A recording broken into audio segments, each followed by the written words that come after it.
आप सभी का स्वागत है और आप सभी को सलाम। हम परमेश्वर के शुक्रगुजार हैं कि एक बार फिर खुदा ने हमें ये मौका दिया कि हम यहाँ पर निर्गमन उसका 20 अध्याय आज जो है आखिरी आयतों में जो है पहुंच चुके हैं और उसे हम सीखेंगे। हम खुदा के शुक्रगुजार हैं कि 20 अध्याय तक खुदा ने हमें जो है वो काफ़ी चीज़ें जो है समझाई। 10 हुक्मों में जो है हमने उसके अर्थ समझे और किस तरह से 10 हुक्म जो है हमने देखा कि परमेश्वर के करेक्टर्स हैं और जो इसे नहीं मानते हैं वो करेक्टर्स जो है वो जो है वो शैतान के साथ मैच करते हैं। इसीलिए हम अब तक ये सीख पाए कि हमें खुदा के हुक्मों की फरमानी करनी जो है वो बहुत ही ज़रूरी है। आइए हम अपने अगले जो है सबक में जाएंगे। हमने 17 आयत तक जो है वो पढ़ा है। आज हम जो है वो 18 से 26 तक जो है उसे पढ़ेंगे। तो इससे पहले कि हम अपनी आज की सबक की तरफ जाएं, अपने सिरों को झुकाएंगे और हम प्रार्थना में जाएंगे। हमारे स्वर्गीय खुदावंद, हम आपके शुक्रगुजार हैं कि आप हमसे मोहब्बत करते हैं। आप हमारे बीच में आते हैं जब भी हम खुदावंद आपको बुलाते हैं। आप अपना डेरा अपने लोगों के बीच में लगाना चाहते हैं। खुदावंद, हम आपके चरणों में आए हैं। हम चाहते हैं कि आपका सिंहासन, आपका तख्त खुदावंद ऊंचा किया जाए।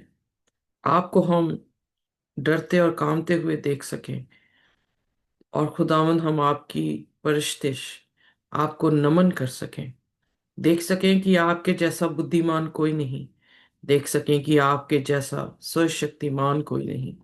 देख सकें कि आप ही खुदावंद हैं और कोई नहीं। आसमानी बाप, हमारी नजरों को आप खोल दें, अपना सुरमा दें ताकि हम देख सकें आपको, आपकी महिमा को देख सके और खुदावन हमारे सिर आपको सामने झुकते हुए आपको नमन कर सके। हमारी गुनाह गलतियों को माफ कर दे प्रभु।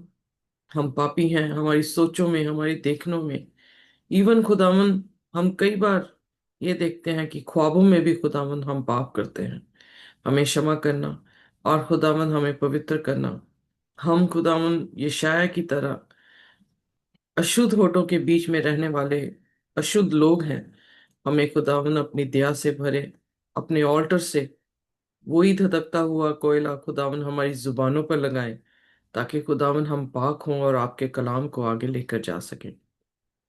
हमें हलीम रखें खुदावन, हम किसी भी तरह से घमंड ना करें। आप बढ़ें, हम घटें। आप बोले, हम सुने खुदावन, और आपके साथ अपने ताल्लुकात, अपने रिश्ते को मजबूत कर सकें। ऐसा आप हमें वरदान दें। इस प्रार्थना को हम यीशु के नाम से मांगते हैं, आमीन। आइए देखते हैं निर्गमन उसका 20 अध्याय और उसकी 18वीं आयत से। जी। निर्गमन 20 का 18। लोगों का भयभीत होना। सब लोग गर्जन और बिजली और नरसिंगे के शब्द सुनते और धुआं उठते हुए पर्वत को देखते रहे और देख के कांप कर दूर खड़े हो गए। यहाँ पर जब हम देखते हैं तो कुछ वर्ड्स जो हैं वो बड़े की पॉइंट्स हैं। अगर हम मैं ज़्यादा टाइम ना लेते हुए ये बताऊंगी कि किस तरह से परमेश्वर ने जो है उनके जीवन में काम किया। कैसे जो है वो 10 प्लेग्स आए, उनके घर में एक भी प्लेग जो है वो नहीं आया। और जितनों ने जो है अपने डोर पोस्ट में लहू लगाया, उनके पलौठे जो थे वो जीवित रहे और बाकी सब पलौठे उनके सामने जो है वो मर गए। किस तरह से लोगों ने, मिस्र के लोगों ने जो है उनको सोना चांदी देकर जो है वहां से रुखसत किया। और फिर लाल समुंदर उनके सामने आता है, किस तरह से लाल समुंदर जो है उनके सामने दो भागों में फट जाता है। और ये सारी चीजें देखते हुए खुदावन, खुदा को अब वो आवाज जो है उसकी सुन रहे हैं।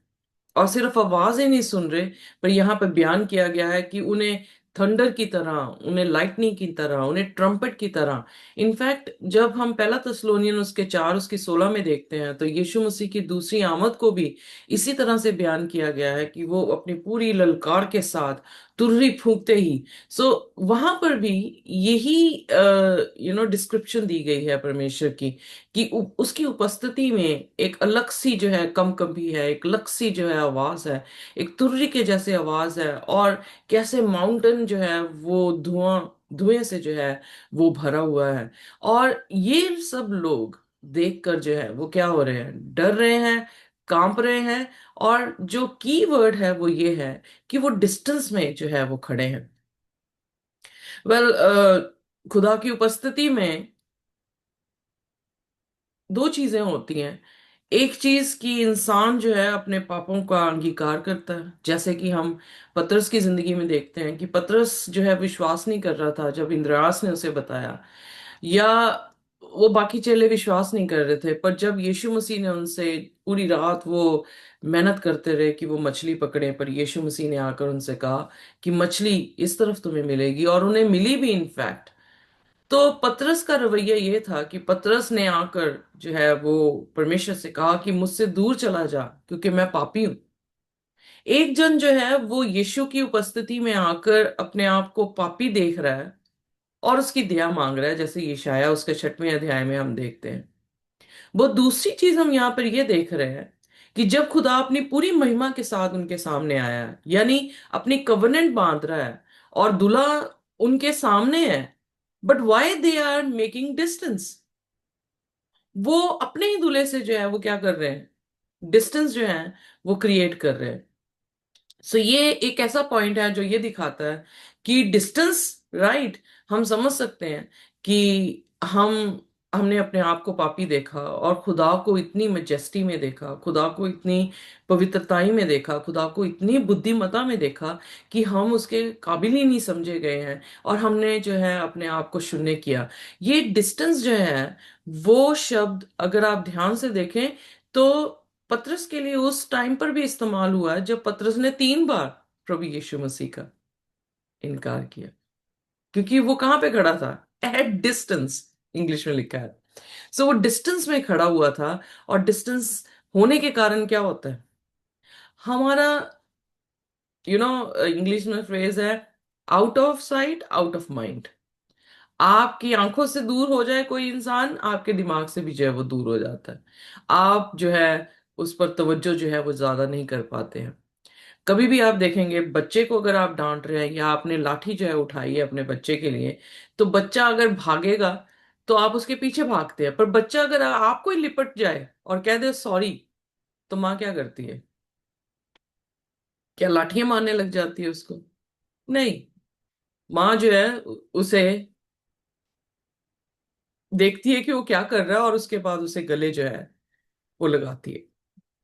एग्जैक्टली exactly, ऐसे ही हमारा रिलेशनशिप, जब यीशु मसीह या खुदावंद खुदा अपने आप को हमारा पिता कह रहा है, अपनी माँ हमारी माँ कह रहा है, अपना भाई हमें अपना भाई कह रहा है, तो वो उस क्लोजेस्ट रिलेशनशिप में हम जब अपने आप को देखें कि हम पापी हैं, तो हमें डिस्टेंस नहीं करना। हमें क्या करना चाहिए? हमें उसके साथ लिपट जाना चाहिए। उसे ये कहना चाहिए कि आई एम सॉरी, कि मैं तो बहुत पापी हूं, पर मैं तुझे छोड़ नहीं सकता हूं, क्योंकि तुझी से मेरे पास जिंदगी है। फिर उसके बाद हम देखते हैं कि पतरस के जुबान से भी ये बात जो है वो निकली, प्रभु तुझे छोड़ के हम कहाँ जाएं, क्योंकि तेरे पास तो जिंदगी के शब्द हैं। सो दो तरह इंसान रिस्पॉन्स देता है। या तो वो खुदा से थोड़ा दूर हो जाएगा जब देखेगा कि मैं पापी हूं और मैं जो हूं सुधर नहीं रहा हूं, और बार बार खुदा का कलाम मुझे छांट रहा है और मुझे राइट करने की कोशिश कर रहा है, तो हम खुदा से थोड़ा डिस्टेंस कर जाते हैं। पर वही लोग खुदा के लोग बनते हैं जो डिस्टेंस नहीं करते, जो खुदा के साथ जो है वो हो जाते हैं। वेल, यहाँ पर एक यही शब्द ने मुझे उनकी बुनियाद, उनकी फाउंडेशन समझा दी, क्योंकि अगले अध्यायों में हम देखेंगे वो काफ बना रहे हैं और उसके सामने जो है वो नाच रहे हैं। हालांकि यही इन्हीं आयतों में परमेश्वर ने उनसे ये हिदायत की थी कि ये काम मत करना, but stood at a distance. और फिर 19 आयत में क्या कर रहे हैं वो, आइए देखते हैं। जी। और वे मूसा से कहने लगे, तू ही हमसे बातें कर, तब तो हम सुन सकेंगे, परंतु परमेश्वर हमसे बातें ना करे, ऐसा ना हो कि हम मर जाए। सो यहाँ पर उनके पास एक खौफ आ रहा है कि हम मर जाएंगे। ये खौफ क्यों नहीं आया कि हम बचें, यू नो? और वो मीडिएटर किसको बना रहे हैं? डायरेक्ट कन्वर्सेशन खुदा के साथ नहीं कर पा रहे हैं। क्यों? क्योंकि एट अ डिस्टेंस हो गए हैं, दूरी में आ गए हैं। अब वो क्या कह रहे हैं, बीच में गैप कौन भरे? मूसा भरे। हम भी क्या करते हैं, हमारे हमारे कल्चर में क्या हो गया, क्रिश्चियन कल्चर में हम भी जो है वो पादरियों को या पास्टर्स को जो है वो मध्यस्थ बना लेते हैं कि यीशु मसीह और हमारे बीच में मध्यस्थ बन जाएं। आप बताएं यीशु मसीह हमसे क्या कहना चाह रहे हैं? हम आपको सुन लेंगे पर हम यीशु मसीह को सुन नहीं सकते। एम आई राइट? ऐसे ही नहीं हो रहा? या जबकि मूसा भी हमारा मध्यस्थ नहीं है। कौन हमारा मध्यस्थ है? पहला तिमोथेयुस उसका 2 उसकी 5 में कौन हमारा मध्यस्थ है? प्रभु यीशु मसीह है। सो यीशु मसीह मध्यस्थ होने के बावजूद भी हम किन को मध्यस्थ बना रहे हैं? कई बार अपने माँ बाप को मध्यस्थ बनाते हैं, कई बार हम किसी को बना रहे होते हैं, कई बार हम किसी। We have full access, direct access access to Christ. क्यों खुदा ने यीशु मसीह को इस धरती पर भेजा? इसलिए भेजा क्योंकि जब वो अपने जलाल में आ रहा है तो ये लोग उससे क्या कर रहे हैं, दूरी कर रहे हैं। वो अब मनुष्य बनकर आया ताकि वो दूरी ना कर सके। चींटी को अगर आप रास्ता दिखाएंगे तो चींटी डर के जो है इधर उधर हो जाती है। पर अगर मैं ही चींटी बन जाऊं और उनको उनकी जुबान में जाके समझाऊं तो मैं काफी क्लोज हो जाऊंगी उनके। आई यू गेटिंग मी? तो उन्हें डर नहीं लगना चाहिए मुझसे।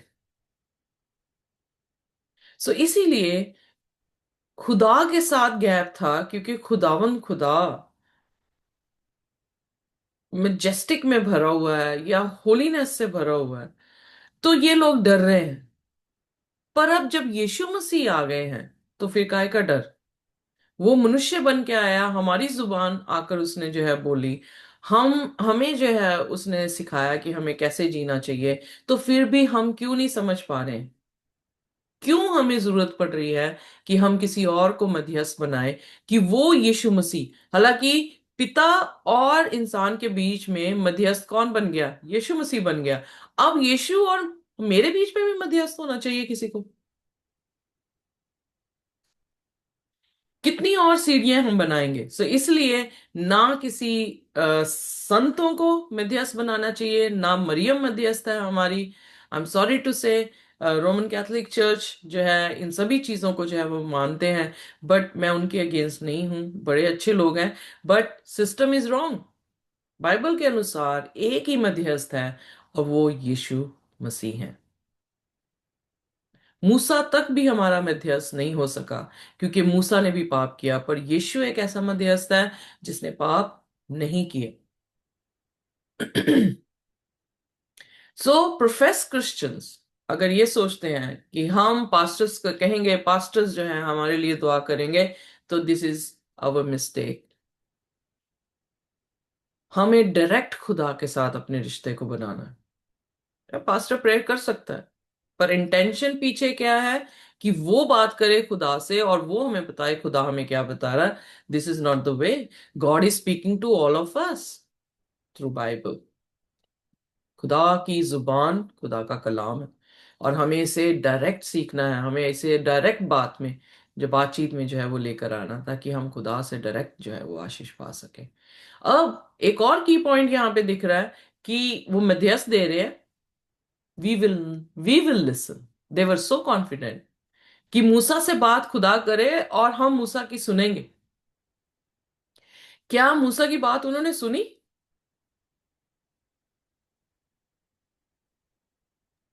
नहीं। नहीं सुनी। क्यों नहीं सुनी? खुदा से डिस्टेंस कर लिया तो इंसान की क्या सुनेंगे?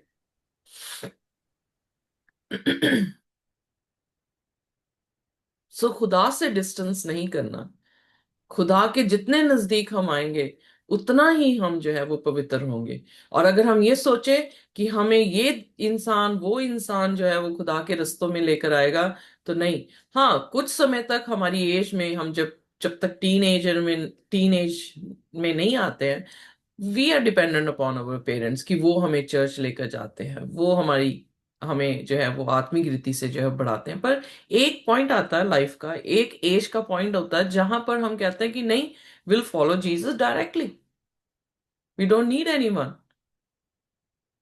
क्या वो पॉइंट हमारी जिंदगी में आया कि हम भी इनके जैसे हैं, कि हमें भी मध्यस्थ चाहिए?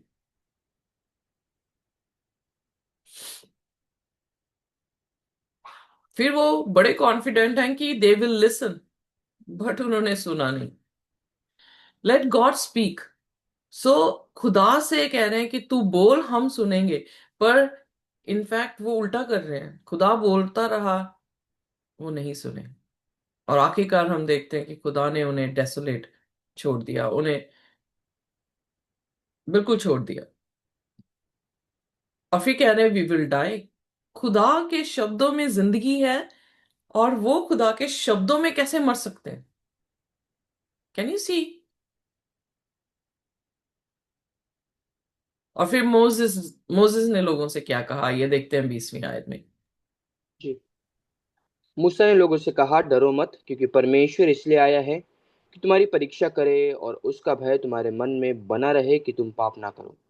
सो खुदा का जो मोटिव है हमारी जिंदगी में आना, वो क्या है? हमें पवित्र करना है। पवित्र कैसे? कि हम पाप ना करें। वो हमारे समीप आता है। एक तरह का, वो एक तरफ ये कह रहा है कि टेस्ट करने के लिए आ रहा है, दूसरी तरफ ये कह रहा है तुम्हें डर देने के लिए आ रहा है। अब कौन सा डर देने के लिए आ रहा है, जबकि वो कह रहा है डू नॉट बी अफ्रेड। सो डरो मत, कि खुदा हमारा जो है दूल्हा है, खुदा हमारा बाप है। वो एक रीएश्योरेंस दे रहा है खुदा के प्रति कि खुदा हमें, हमारी देख रेख कर सकता है, हमें हर एक बवा बीमारी से जो है वो बचा सकता है। पर दूसरी तरफ वो ये कह रहा है कि एक डर है जो तुम्हारे बीच में आना चाहिए। और यही चीज नीति वचन में लिखा कि परमेश्वर का डर, डर बुद्धि का आरंभ है। और बुद्धि क्या दिखाएगी हमें? खुदा से दूरी या खुदा के नजदीकी में? सो बुद्धि आपको इतना बुद्धिमान बनाती है कि आप अपनी हर एक हरकत से, या हर एक जो भी आप एक्शन ले रहे हैं, उसमें आपको पता लगता है कि आपने खुदा की तरफ अपना स्टैंड लिया था या कि शैतान की तरफ। और जब आपको उस सिचुएशन में आते हैं, आप अपना डिसीजन खुदा की तरफ लेते हैं, तो आप पाप नहीं करते हैं। सो आप पवित्रता की तरफ जो है वो जा रहे हैं। सो इसलिए यहाँ पर कंफ्यूज होने की जरूरत नहीं है। बहुत सारे क्रिश्चियंस जो है वो कंफ्यूज हो जाते हैं। एक तरफ खुदा कह रहा है डर मत, दूसरी तरफ खुदा अपना डर दे रहा है, क्योंकि वो समझते नहीं खुदा क्या कहने की कोशिश कर रहा है।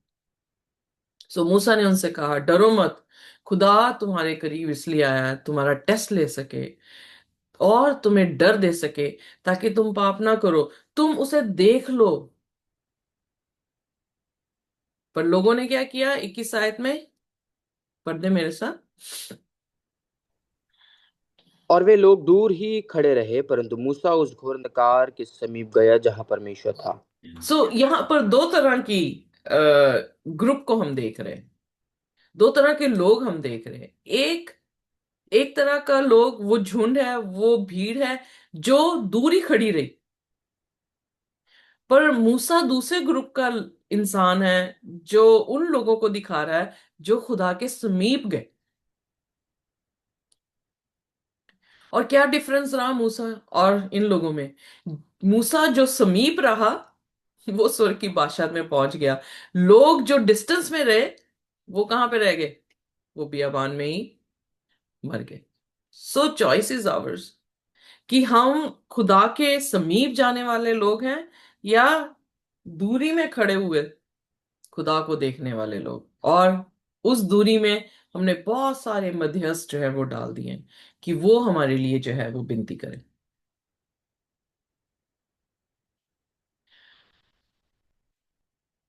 आई hope you are getting me, hmm. और getting the word of God, not मी।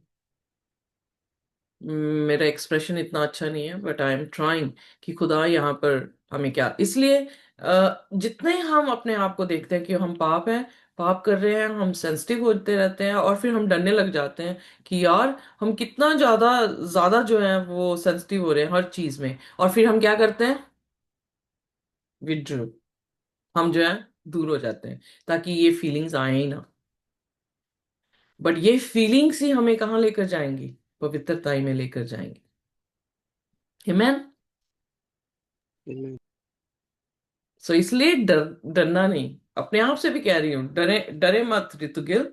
कि जब आप ये महसूस करते हैं कि ये चीजें बार बार आपको फीलिंग्स आती हैं कि आपने यहाँ पे गलती कर दिया, आपने ये कर दिया, आपने वो कर दिया, और आप अपने आप को करेक्ट कर रही हैं, तो यकीनन यकीन जानिए कि जितना आप एक्सपोज हो रहे हैं, जितना आप अपने आप को साफ करने की कोशिश कर रहे हैं, उतने ही आप क्या हो जाएंगे? पवित्र हो जाएंगे। खुदा के लिए एक ऐसा बर्तन तैयार हो जाएगा जिसमें वो अपना आत्मा जो है वो भरेगा।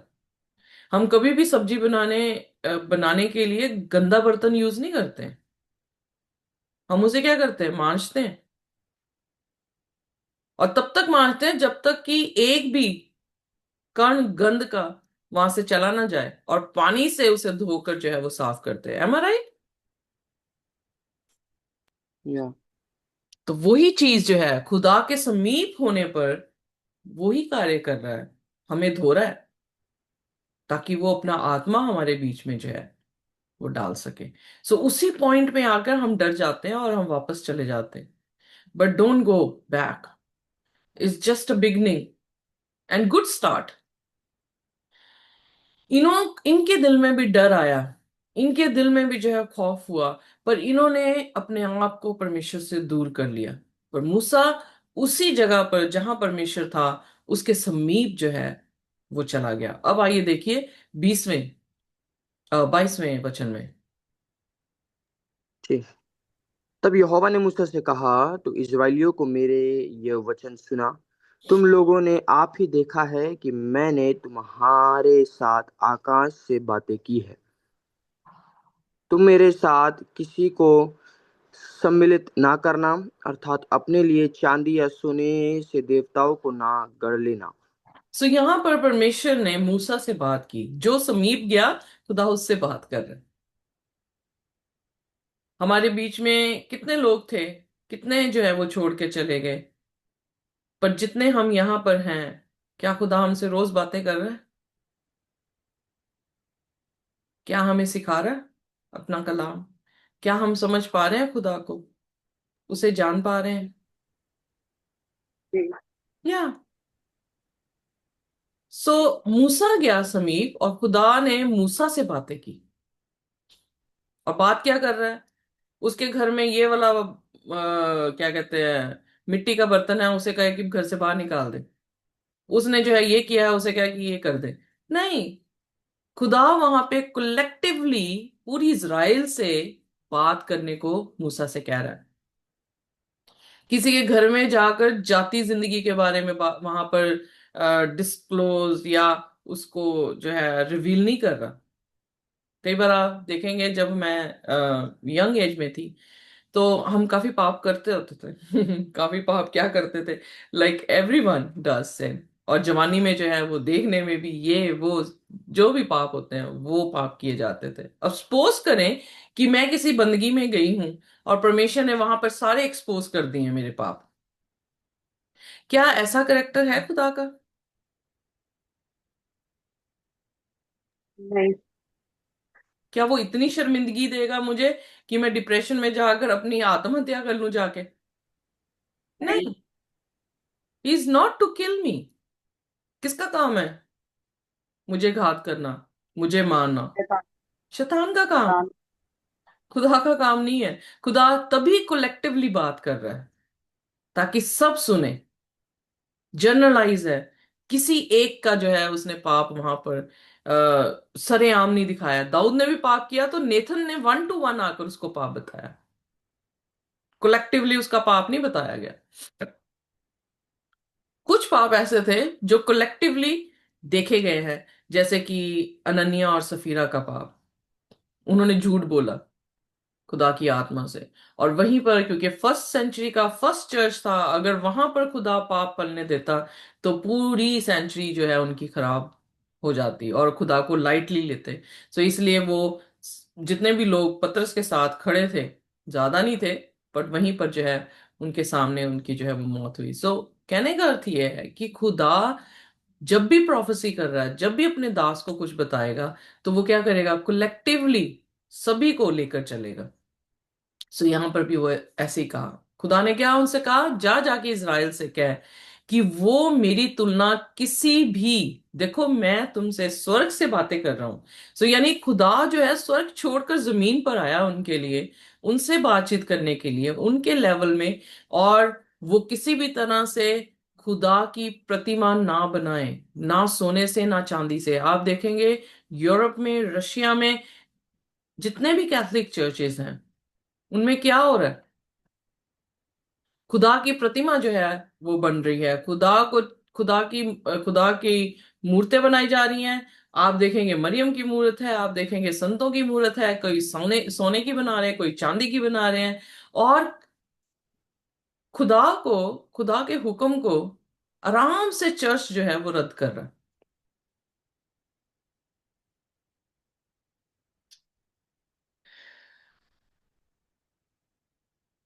और 24th वर्स में प्लीज पढ़ दें। मेरे लिए मिट्टी की एक वेदी बनाना, और अपनी भेड़ बकरियां और गाय बैलों के होम बलि और मेल बलि को उस पर चढ़ाना। जहां जहां मैं अपने नाम का स्मरण कराऊं, वहां वहां मैं आकर तुम्हें आशीष दूंगा। जहां जहां परमेश्वर अपने नाम का स्मरण कराए, नाम का मतलब नाम, उसका करेक्टर भी साथ में इंक्लूडेड है।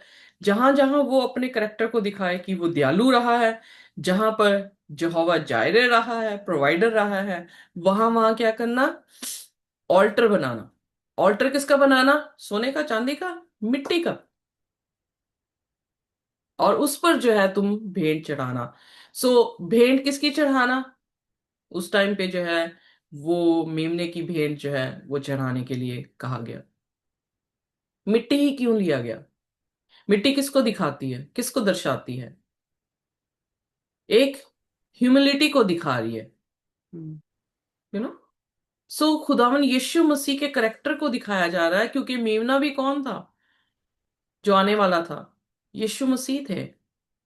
और यीशु मसीह का हम्बल होना, यीशु मसीह का शून्य हो जाना, उसको दिखाया जा रहा है कि वो कुर्बानी जो है वो क्या होगी, कबूल की जाएगी। आगे बढ़ दें। और यदि तुम मेरे लिए फतरों की वेदी बनाओ, तो तराशे हुए फतरों से ना बनाना, क्योंकि जहां तुमने उस पर अपना हथियार लगाया, वहां तुम उसे अशुद्ध कर दोगे। यहां पर वो किसी भी तरह से ऑल्टर को सजा हुआ नहीं दिखाना चाह रहा। क्यों नहीं सजाना, सजाना चाहिए। अब वहां पर कोई हथौड़ी भी नहीं लगनी चाहिए। That's what the command is. क्यों नहीं हथौड़ी लगनी चाहिए, क्योंकि पत्थर जैसा ही है वैसा ही वहां पर। अगर आपको याद हो तो यीशु मसीह का राज्य, जब दानियल ने देखा दूसरे अध्याय में जिसमें मूरत थी, तो पत्थर बिना किसी हाथ के कटा हुआ आया था, राइट। यस। वो बिना किसी हाथ के कटा हुआ क्यों दिखाया गया, क्योंकि खुदा की किंगडम जो है उसको कोई तराश नहीं सकता,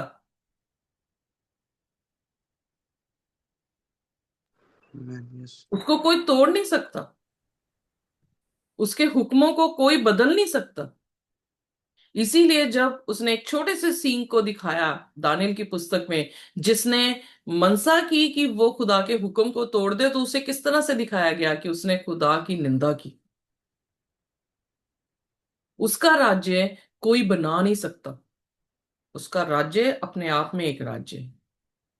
इसलिए उसने कहा कि किसी तरह से उसमें कढ़ाई मत करना या क्राफ्ट मत करना। और क्या हो रहा है कैथोलिक चर्च में, सॉरी टू से अगेन, कैथोलिक चर्च में अगर आप देखें चर्चिस में जाकर, तो वो सब क्राफ्ट वर्क है।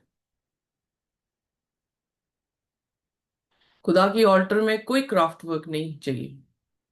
क्यों, कि सिर्फ कोई इंसान किसी भी तरह से महिमा ना लेकर जाए, सिर्फ एक ही महिमा हो। और वो महिमा किसकी होनी चाहिए, मेमने की, जो हमारे लिए हलाल हुआ, जो हमारे लिए उसने अपनी जान दी। Altar should be simple. उस ऑल्टर में सिर्फ वो व्यक्ति दिखना चाहिए जो आपको प्रचार कर रहा है, यीशु मसीह का। जो आपको यीशु तक लेकर जा रहा है। बट अगर उस चर्च में बहुत सारी डेकोरेशन है, तब क्या होगा? हमारी आंखें सिर्फ डेकोरेशन की तरफ लग जाएंगी, खुदा की तरफ नहीं लगेंगी। सो दो चीजें जरूरी हैं। पहली चीज, उसकी किसी भी तरह से छवि ना सोने ना चांदी से बनाई जाए, और उसकी छवि अर्थ से, जैसे कि आदम को मिट्टी से लिया, यीशु मसीह भी मिट्टी से बनाया गया। सो हम देख रहे हैं कि उसे ऑल्टर भी जो है वो अर्थ का, यानी ह्यूमिलिटी को जो है वहां पे बयान कर रहा है। फिर क्राफ्ट वहां पे कोई नहीं होना चाहिए, किसी तरह से भी कढ़ाई ना की हो। वो इसलिए ताकि इंसान की महिमा ना हो, इंसान को ना लोग देख के चले जाएं, वो खुदा की महिमा को जो है वो देखें। और फिर आखिरी, कि उसमें कोई भी तरह से चिसल का इस्तेमाल ना हो, कोई भी तरह से उसे ठोका ना जाए, क्योंकि खुदा का राज्य कोई नहीं तराश सकता। इसीलिए जब हम पढ़ रहे थे प्रकाशित वाक्य उसका 22 अध्याय में, वहां पे लिखा, कोई भी जो इसमें ऐड करे या सब्ट्रैक्ट करे, उन दोनों के ऊपर क्या है? लानत है। सो जैसा खुदा का वचन है वैसे ही सुनना पड़ेगा, वैसे ही उस पे चलना पड़ेगा। उसमें कोई एडिशन, कोई सब्ट्रैक्शन नहीं कर सकते हम। और फिर उसके बाद 26 आयत। जी। और मेरी वेदी पर सीढ़ी से कभी ना चढ़ना, कहीं ऐसा ना हो कि तेरा तन उस पर नंगा देख पड़े। सो अब ये क्या अर्थ है कि उसकी वेदी पे, सीढ़ी पे होकर ना चलना, और फिर उसके बाद तुम्हारा नंगापन एक्सपोज ना हो? What does that mean? कि जो महायाजक उस वेदी को स्टेप्स के ऊपर जो है वो करेगा, तो वो क्या है? उसका जो है नंगापन जो है वो नीचे खड़े हुए लोगों को जो है वो दिखेगा।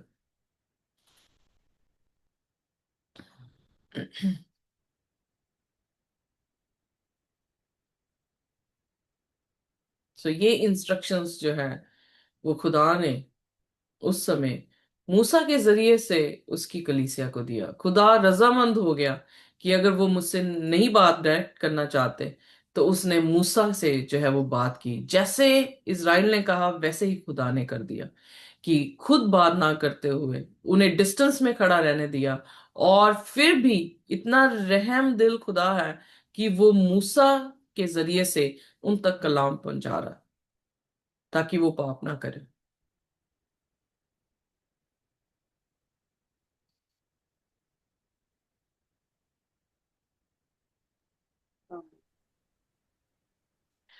जब हम बाबल के ब्रुज को देखते हैं, तो वहां पर भी क्या हो रहा था? आसमान की तरफ ऊंचाइयां कर रहे थे, है ना? अपना अपना ब्रुज जो है वो आसमान की तरफ बढ़ा रहे थे। इसलिए खुदा ने एक हलीम अपने आप को रखने के लिए उसने मिट्टी को कहा कि मिट्टी का बनाया जाए, पत्थर जो बिना तराशा हो, पत्थर जिसमें कोई क्राफ्ट वर्क ना हो, या वो ऑल्टर जिसमें कोई स्टेप्स ना हो। यीशु मसीह के किरदार को दिखा रहा है, उसकी कुर्बानी को दिखा रहा है, कि यीशु मसीह हमारे लिए किस तरह से हलीम हो गए। और इसी तरह से आ, जब लुदीकिया की कलीसिया को खत लिखा गया है प्रकाशित वाक्य 3 अध्याय में, तो वहां पर हम देखते हैं परमेश्वर उन्हें कह रहा है कि तुम नंगे हो, मुझसे आकर क्या लो? कपड़े मोल लो। और उसके कपड़े क्या हैं? ह्यूमिलिटी के हैं, धार्मिकता के हैं। सो वो धार्मिकता कैसे आती है? जब हम अपने आप को शून्य करते हैं और परमेश्वर को एग्जॉल्ट करते हैं। आमीन। हम्म। सो आइए अपनी जिंदगी को हम और खुदा के समीप लेकर जाएं। डिस्टेंस में खड़े होके ना देखें, समीप चलते जाएं। एक टाइम पर खुदा आपको जो है वो क्या करेगा? ग्लोरीफाई करेगा। सेंचुरी में जस्टिफिकेशन थी, सेंटिफिकेशन है, और फिर उसके बाद क्या था? कमरा, जो मोस्ट होली प्लेस था, वहां पर ग्लोरिफिकेशन थी। सो हम सेंटिफिकेशन प्रोसेस में हैं, जहां पर खुदा हमारे पापों को धो रहा है, हमें पाक और साफ कर रहा है। और फिर एक टाइम ग्लोरिफिकेशन में लेकर आएगा जहां पर आंख झपकते हम जो है वो अमरता को पहनने वाले हैं। Continue your walk with the Lord, not standing at the distance, but go near to the Lord and He will bless you. 24 आयत में you need make altar।